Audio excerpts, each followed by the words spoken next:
Pulling out the big guns for Friday. Serious business. Good afternoon. Happy Friday. Let me start by addressing the Black Hawk helicopter crash in Iraq. At least from initial reporting, the crash does not appear to have been caused by enemy action. However, this incident is under investigation. This tragic crash reminds us that all our courageous men and women take extraordinary risks every single day in service of our country. American troops, alongside their coalition partners, continue their efforts to defeat ISIS in Iraq and Syria and to prevent its reemergence. As the President tweeted, our thoughts and prayers go out to the families and loved ones of the brave troops lost. Their sacrifice and service to our country will never be forgotten. Looking ahead to next week, the President will be traveling to New Hampshire on Monday. The purpose of this trip is to further enforce the administration's commitment to combating the opioid crisis. As the President said in his State of the Union address, this administration is committed to fighting the drug epidemic and helping get treatment for those in need, for those who have been hurt so terribly. The struggle will be long and it will be difficult, but as Americans always do, in the end, we will succeed. We will prevail. As you all know, the last couple of weeks we have highlighted Democrats' unprecedented effort to stop the President from filling his administration with highly qualified nominees. Today, we have a special guest with us to provide some additional details on that front. Mark Short, our Director of Legislative Affairs, will come up now to make a statement and take a few questions. Then I'll be back up after he's done to take your questions on other news of the day. Thanks. Mark. Thanks, sir. Hey, good afternoon. Since I know many of you are interested in White House personnel issues, we wanted to take a few minutes to discuss the historic obstruction that we have faced by Senator Schumer and Senate Democrats in confirming our nominees to enable us to fill out our White House. The Senate obviously has the constitutional responsibility for advice and consent. So what that looks like in real life is the President selects a nominee. They then undergo an entire FBI background check. They work with the Office of Government Ethics to deconflict financial issues. And that's a process that takes a good amount of time, a good amount of resources. Only then, after cleared through an FBI background check and the Office of Government Ethics, is a nominee submitted to the United States Senate. When they get to the Senate, they go through several additional evaluations, including meetings with staff, meetings with the members on both sides of the aisle. The nominee then undergoes a hearing, and the committee then votes on the nominee to get out of that committee. At that point, the nominee moves to the Senate floor for full confirmation. Traditionally, the Senate routinely confirms an administration's nominees once out of committee. It is there to respect the will of the American people and the election for an administration to fill out its roles under a new president. Instead, what Senator Schumer has done is to require cloture votes to essentially slow down the process and to obstruct. At this point, in the past 4 administrations combined, the last 4 administrations, the Senate had conducted 17 cloture votes combined. Cloture vote, in essence, being a filibuster on a nominee. 17 cloture votes in the last 4 administrations combined at this point. Today, the Senate has had 79 cloture votes in the first 14 months of our administration. 17 over the last 4 administrations versus 79 in the first 14 months of our administration. That is roughly 5 times the number of the last 4 administrations combined. Senator Schumer is essentially weaponizing a Senate procedure and demanding cloture votes on our nominees that he even eventually supports. 11 of the President's nominees have been approved without a single dissenting vote, yet still forced to go through a 30 hours of debate to essentially slow down the Senate calendar simply for the purpose of obstruction. Even Senate Democrats have begun to call this out and to say it is getting to the point of ridiculous. At this rate, the United States Senate would take 11 and a half years to confirm our nominees. 11 and a half years to confirm our nominees. So let me give you one more example of the comparison historically. In the first entire term of the George H.W. Bush administration, his entire 4 years, he faced 1 cloture vote. In the entire 4 years of the Clinton administration, he faced 10 cloture votes. Under the George W. Bush administration, the entire first term, he faced 4 cloture votes. Barack Obama faced 17 in his first entire 4 years. We have faced 79 in our first 14 months. That adds up to 32 combined in the entire first 4 years of those administrations, relative to 79 in our first less than a year and a half. So let me give a couple more illustrations of specific individuals. Pat Pizzella is our nominee to be the Deputy Secretary of the Department of Labor. We still do not have a Deputy Secretary, a number 2 person at the Department of Labor. Pat Pizzella was nominated 269 days ago.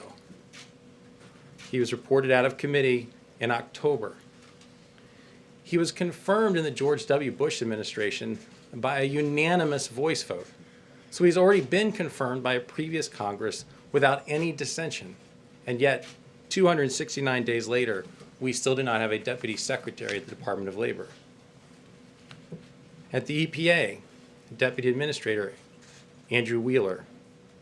He was nominated 152 days ago. Scott Pruitt still to this day does not have a deputy, a number 2 serving at the EPA. He was reported out of committee in November.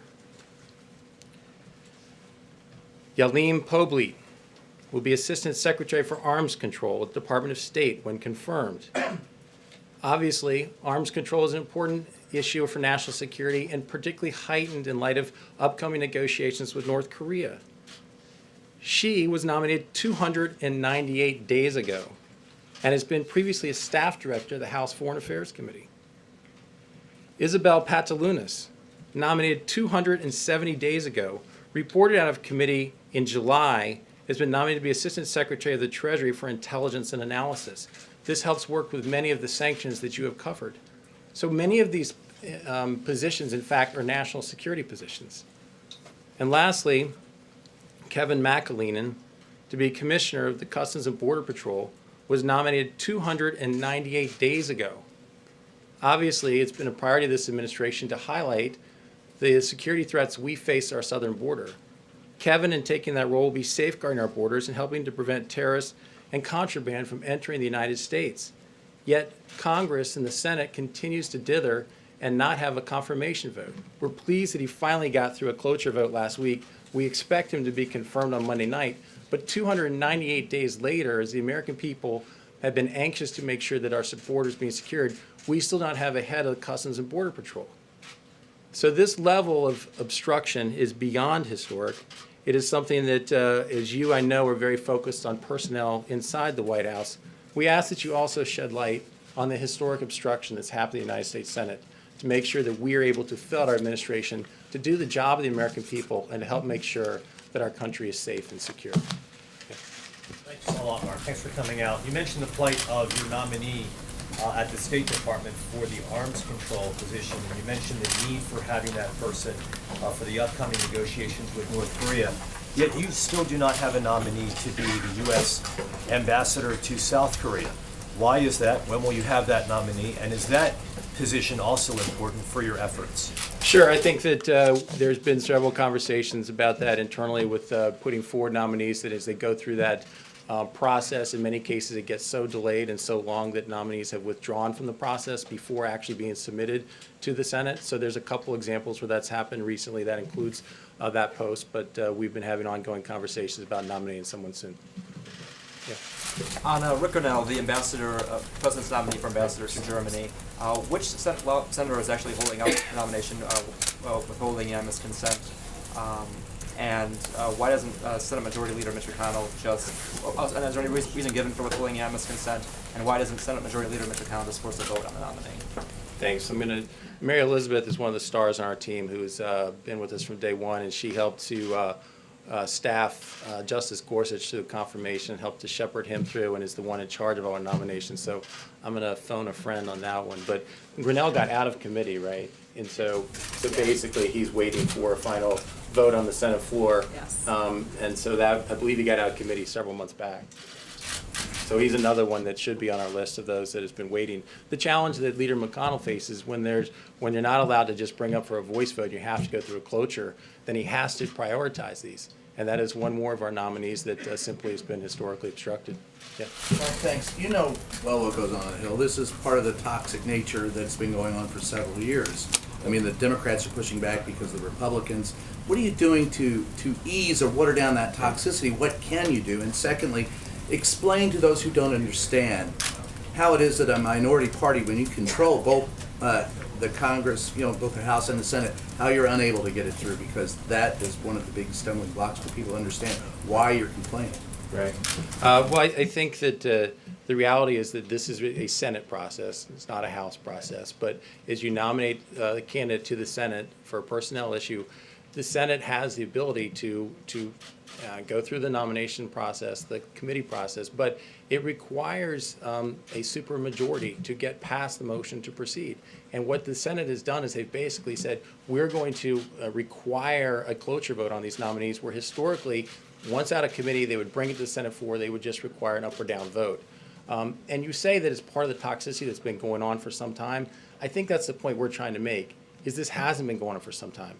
This has not been the tradition of the United States Senate to do what they're doing right now under Senator Schumer. It has not happened. It's the numbers I went through. We faced, again, 4 times the number of cloture votes in 14 months in the last 4 terms combined, the last 16 years, the first term of presidency.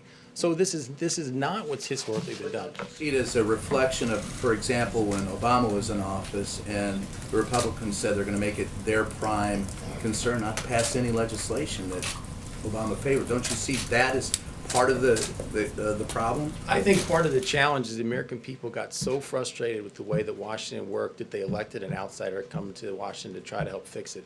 What we're trying to do is to shed light on the way that this town works and the way that currently the United States Senate is broken. And yes, we are assigning that blame to Senator Schumer and his team of Democrats, because in many cases, even the fellow Democrats are saying the level of this is getting absurd, and it's time that we allow the president to fill out his administration. Republicans don't bear any of the blame? I think the reality is the Republicans are moving forward for these votes. I do think, as far as one of the solutions, this is going to be obviously an issue for the United States Senate, but I do think that that this will force pressure to continue to see more rules changes in the United States Senate. Mark, specifically, Mark, does the president still feel, do you feel that Rule 22 should be amended or eliminated to prevent what you're describing, which are national security ramifications? I mean, you have a number of positions that you are arguing are essential to the national security of the United States, and you say that this is something that Democrats are obstructing to. Republicans have 51 votes. What should happen? I think that the United States Senate is going to continue to have internal conversations about potential rule changes, and I think it's a very fair question. I want to be very respectful of having a White House determine what the United States Senate rules should be, but I think by continuing to highlight it and recognize the level of obstruction, I think it continues to put more pressure on the Senate to address this internally. Are you concerned, by the way? Well, I was just going to ask if you're concerned that this obstruction will carry over to the nominee for Secretary of State, the nominee for the CIA director. Thanks. I think that obviously the current director of the CIA is somebody who is incredibly qualified. As people know, he was graduated top of his class at West Point, graduated top of his class at Harvard Law School. I think has done a phenomenal job as director of the CIA. And when he went through that process, earned bipartisan support to be director of the CIA. So we would certainly hope that, considering only 14 months ago, 15 Senate Democrats crossed over to support his nomination, that they would also support his nomination to be Secretary of State. Likewise, we feel that Gina is uniquely qualified as somebody who has served in the CIA for 33 years, has been a station chief in multiple localities, has been commended by Democrats and Republicans alike for those that she served under in previous administrations. I think that she has incredible qualities. We're very excited about her nomination. We're excited that she would be the first female director of the CIA, and we would expect a quick hearing and moving forward with the vote, because these are very critical national security positions. Mark, has the president had any personal conversations with Senator Schumer about this obstruction, in your words, specifically, as he's been having conversations about infrastructure and other matters? Has he had Senate Democrats over here? And why haven't we heard more from him talking about this? And also, do you believe that just given the backlog here, how many more confirmation hearings can this Senate withstand as it leads to other potential personnel announcements that we may or may not be seeing in the coming days here? I think you're gonna, I think the president has been vocal about this. I think that perhaps I'm a warm-up act for him making a larger foray into this to make his case to the American people that the obstruction has gotten ridiculous. And yes, he's also spoken to Senator Schumer about his frustration with it. Is there the possibility that the president could offer something, make a deal where not everyone gets what they want, but has he offered anything to Senator Schumer in exchange for helping get some of these nominations through? I guess it's hard for me to understand what it is that we should be offering when the American people elect a president, elect a new administration to come in, and the expectation is they should be able to fill out their administration. The Senate has an advise and consent role, but why should we be offering making a deal on something that should be the normal process of the United States Senate? For us, that would be kind of hard to understand. I mean, in his conversations on DACA, has there been any suggestion, we would make some concessions on DACA if you help get some of our nominations through?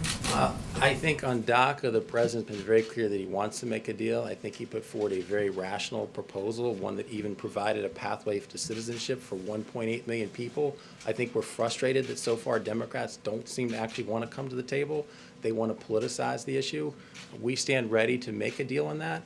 But again, I reject the notion that this is something that should be offered for them just doing their job. They should just do the job for the American people. It shouldn't be something we have to barter in order for them to just do what they're supposed to do. On DACA, is there room for a smaller deal? Are you working a smaller deal now? One that doesn't have all four pillars, but that might be part of the omnibus? As I said, the president has been very open to continue negotiations on this. He's anxious to get a deal. He believes that it's important to secure our border, but he also believes passionately that these are people who have been in our country working productively, and in order to get a DACA permit have been obeying the law. So he wants to protect them. We're anxious to find a way to get a deal. That's a yes. Please. Thanks. Just to be clear, Mark, do the challenges of getting personnel cleared through the U.S. Congress prevent the president from changing the makeup of his cabinet right now if he wanted to? No, I think, I believe that the president always has the ability to make the changes that he wants, and I don't think that when he's ready to make a change, he'll do that. I'm not sure that he's worried about what that process is, but again, I think our challenge is our requirement is to put forward quality people. And if you look at Gina and Director Pompeo, they're incredibly qualified. We think they'll make enormous contributions to the administration and for the American people, and so we certainly hope the United States Senate will confirm them quickly. One follow-up. Thank you all. Thanks for coming. Thank you, Mark. And because it's Friday and it's St. Patrick's Day weekend, I'm sure you all have very exciting plans. We'll take a few questions and then let everybody get out of here. Phil, go ahead. Yeah, Sarah, an attorney for the porn star known as Stormy Daniels said this morning in a television interview that she was physically threatened to stay silent about her affair with President Trump. I'm wondering if you've talked to the president about that, if he knows who might have threatened her, and more generally, if he has any concerns about women accusers being threatened in that way. Obviously, we take the safety and security of any person seriously. Certainly would condemn anyone threatening any individual, but I have no knowledge of that situation and would refer you to the president's outside personal attorneys. Did the president have anything to say about it? I haven't spoken with him about that specifically. Catherine? Sarah, we're hearing a lot from staff behind the scenes saying they're on edge, people are worried, they don't know what's happening in terms of staffing, exits, firings. Has the president or the chief of staff made any kind of assurances to staffers today about what's to come? The chief of staff actually spoke to a number of staff this morning, reassuring them that there were personnel changes, no immediate personnel changes at this time, and that people shouldn't be concerned. We should do exactly what we do every day, and that's come to work and do the very best job that we can, and that's exactly what we're doing. That's exactly what we're focused on, and many of us have relayed that to other staffers that weren't part of that meeting, and we're going to continue to focus on having record success in this second year as we had in our first year, and we fully expect to do that, and we expect that to do that as a staff and as a team. Kevin? Thank you, Sarah. Life sentences for drug dealers as part of the effort to fight opioid abuse and distribution. I'm just curious about the president's plan with respect to that and his thoughts on that. I know that you don't want to get ahead of what he may be about to announce, but broadly speaking, is the ultimate penalty something that should be on the table when it comes to dealing with drug dealers and opioid abuse? I'm not going to get ahead, as you said, of any potential policy rollouts that we may or may not have here at the White House. I can tell you the president is headed to New Hampshire on Monday to reinforce the administration's commitment to combating the opioid crisis. This builds on some of the previous action that the administration has taken, and we're going to continue to look for ways that we can combat that crisis. But in terms of specifics on a rollout, I don't have that. What I can tell you are some of the things that we have done, particularly with the president's budget, where it included $10 billion for HHS to combat the opioid epidemic by preventing opioid abuse and helping those who are addicted get access to overdose, reversal drugs, treatment, and recovery support services. Also empowered Attorney General Jeff Sessions, and he has announced the establishment of a team to help federal enforcement disrupt online illicit opioid sales. The Department of Veterans Affairs became the first hospital system to release opioid prescribing rates, and President Trump also signed the Interdict Act, which authorizes the appropriation of $9 million to U.S. Customs and Border Protection to prevent, detect, and interdict the unlawful importation of fentanyl and other synthetic opioids. Those are some things and steps that the administration has taken in terms of additional things and policies that we may roll out. I'm not going to get ahead of any potential announcements that may or may not happen next week. Jerika? Thank you. Sarah, you took to Twitter last night to ensure the public that McMaster's job was safe. But has the president spoken directly to either McMaster, Carson, Shulkin to tell them that their jobs are in fact safe? Again, like I said last night, and I'll echo it again, I spoke directly to the president last night. He asked me to pass that message along to General McMaster. I know the two of them have been in meetings today. Whether or not that came up, I don't know. But again, our focus is not on a lot of the news stories that you guys would like us to be focused on, but we're actually focused on what the American people want us to do, and that's to come here and do our jobs. General McMaster is a dedicated public servant, and he is here not focused on the news stories that many of you are writing, but on some really big issues, things like North Korea, things like Russia, things like Iran. That's what he's doing, and that's what we're going to continue to be focused on every single day that we show up for work. Pointed out, there is an issue when you look at the number of people that you're hoping to confirm. So to look at the people in these top positions that continue to change, just wanting to know if the president gave assurances to Carson, to Shulkin, as well as McMaster, that their jobs are in fact safe. Look, we aren't making any, as I just said, we don't have any personnel changes at this time, but the president shouldn't be bound because Democrats in the Senate can't do their job. If the president wants to be able to make a change because he feels like it's the right thing for the American people, his hands shouldn't be tied because Democrats failed to do what they were elected to do. This president was elected to put forward policies and push those policies forward with the team that he selects, not the team that the Democrats think he should have. That's not how the system works. And just because they don't want the president to have his full team, that doesn't mean if he decided to make changes, he shouldn't be able to. Peter. Sarah, just for clarity on this, though, I know you said that this is something that the media wants to talk about right now, but frankly, it's the president who's repeatedly sort of stoked the speculation. Just yesterday, he said, I think you want to see change. Earlier this week, he said, I'm really at a point where we're getting very close to having the cabinet and other things that I want. So isn't it the president himself who's sort of creating this aura of, some use the word chaos, but simply put, turmoil or a potential upheaval within the West Wing and frankly across the administration? Taking two sentences out of the thousands of remarks that the president makes and trying to make it look like that's the entire focus of his administration is a little bit I'm at a silly. point where we're getting close to having the cabinet and other things I want. There will always be change. I think you want to see change. Yeah, Those aren't and my he words, just they're his words. he just nominated two new people to be part of his cabinet. So we are getting close. We'd like those two individuals to be quickly confirmed, quickly put through that process, so that they can take a seat at the table, so that they can continue to engage with the president on big issues that actually matter to the American people. But immediately, Sorry, I'm going to keep moving. Peter. Initially, you said he had the best people, so I guess my question. I'm going to keep moving. It's been a week since the U.S. accepted the North Koreans' offer for a meeting. Can you give us any update? Has the U.S. had any direct or indirect contact with the North Koreans, or are you still relying right now on this offer from the South Korean delegation? I'm not going to go into details on the internal U.S. government preparations, but I will say that this is a comprehensive approach in support of the president, and we're continuing to move forward with those conversations. Anything on Russian timing? sanctions. I know there's been talk of Still May. no updates on time or location. Dave? Thanks, Sarah. The government said this week that we've reached a point now where the government has added $1 trillion to the debt since President Trump took office. Obviously, that's not the direction he promised to go in the campaign. And he really doesn't talk about deficits much anymore. Has he given up on cutting deficits? Is he still concerned about it? What can he do about it? Of course he's still concerned. That's one of the reasons that the very first budget they put forward tried to address some of those concerns. We're continuing to look for ways that we can cut government. I think we've done that in a number of ways through the deregulation process, cutting out a lot of inefficiencies in government, and we're going to continue to do that and continue to push for policies that will help us reduce that. John? Sarah. Thanks a lot, Sarah. It's also been a week since the president announced that he will impose those stiff sanctions on imported steel and imported aluminum.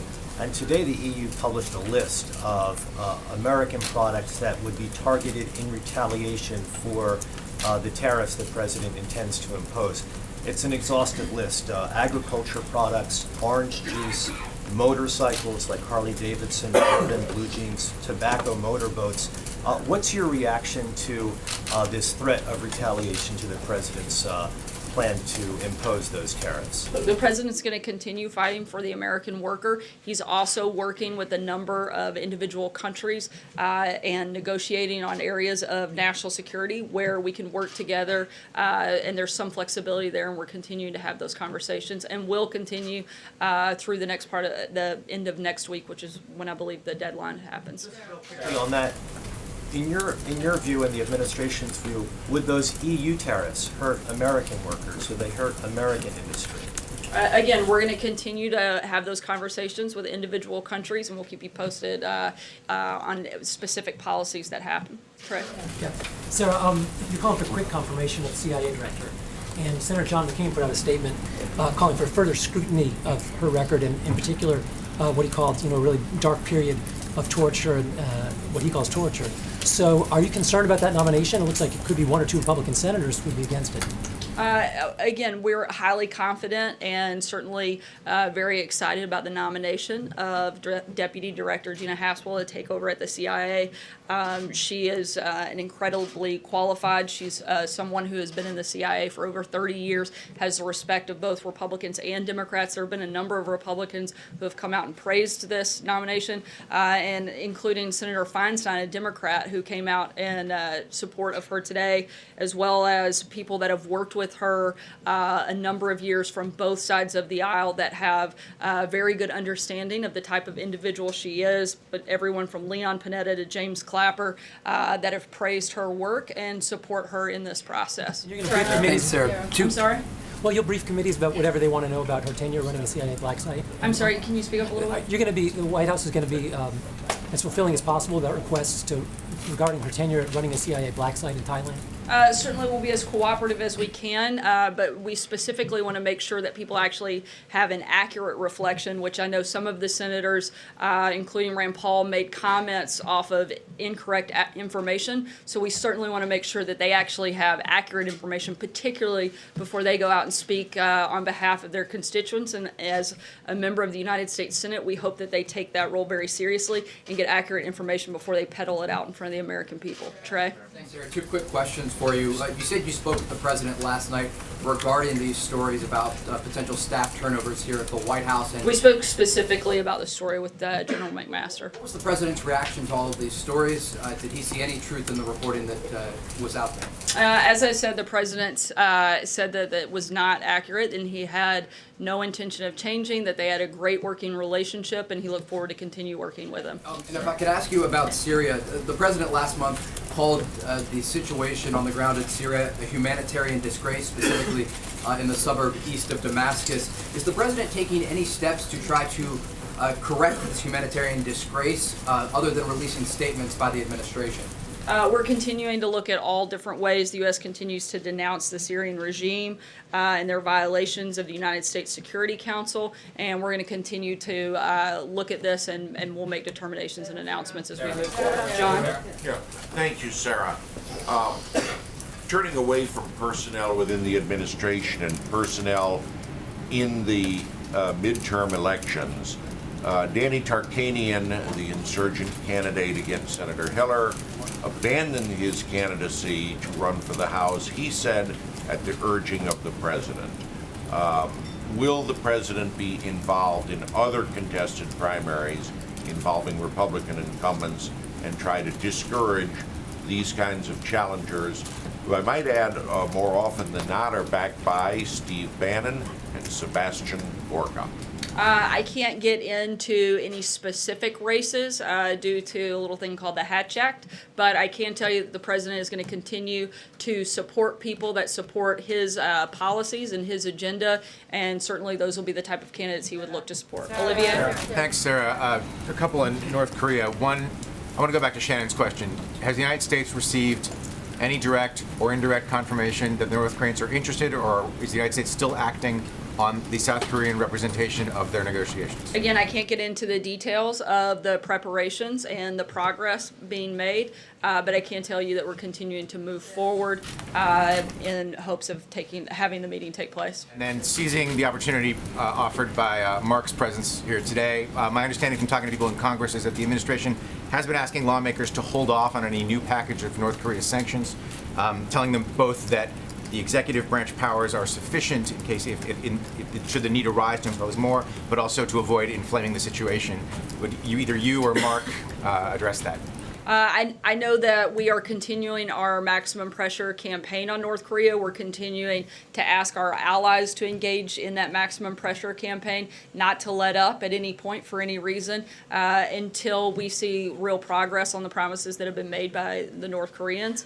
Beyond that, I can't get into any conversations. Take one last question, Jeff. So we are about to enter the 15th month of this administration. Why is it that there is still a need for change inside the president's cabinet or among his circle of advisors?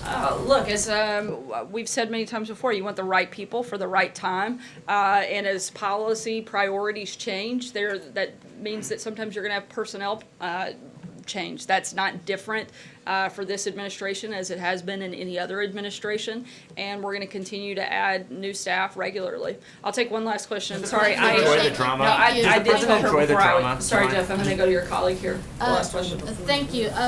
Britain, France, and Germany have proposed fresh EU sanctions on Iran, maybe in a bid to preserve the nuclear deal. Do you have any response to that, or any response to their kind of proposal to put new sanctions on Iran? We don't have any new announcements on sanctions at this time, but as always, we're continuing to look at the best ways to promote and protect the American people and certainly push the president's agenda. Thanks so much, guys. Hope you have a great Friday. Happy St. Patrick's Day.